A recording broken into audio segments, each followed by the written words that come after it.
મહેસાણા જિલ્લા કૃષિ વિભાગ દ્વારા જે પાકો અસરગ્રસ્ત થયેલ છે તે માટે કુલ 184 ટીમ બનાવી સમગ્ર જિલ્લામાં સર્વે હાથ ધરવામાં આવ્યો હતો। જિલ્લામાં કુલ 68,907 હેક્ટર જમીનમાં પાકોને નુકસાન થયું છે। આ બાબતે મહેસાણા જિલ્લા આસિસ્ટન્ટ ખેતીવાડી અધિકારી વિપુલ પટેલે વિગતવાર માહિતી આપી હતી।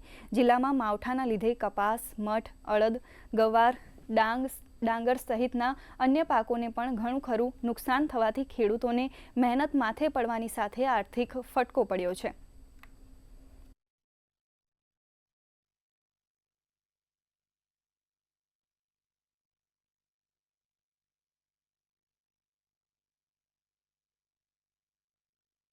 राज्य सरकार द्वारा जो कमोसमी वरसाद थयेलो हतो अने ए जे पाको असरग्रस्त थयेला हता एमां मुख्यत्वे आपणा जिल्लानी अंदर खास करीने मगफળી, डांगर, कठोळ अने महद अंशे घासचारो जे वावेतर थयेलो हतो अने जे बधानी कापणी थई गेली हती अने जेना पाथरा पड़ेला हता एवा पाकोनुं नुकसान जोवा मळे छे। ए तमामे तमाम पाकोनो सर्वे आजनी तारीखे पूर्ण करवामां आवेलो छे। ए पैकी जे आपणा SDRFना नोंध छे ए मुजब આપણે 33% વધુ જે નુકસાન થયેલું હોય એની અંદર 27,686 હેક્ટર વાવેતર વિસ્તાર છે।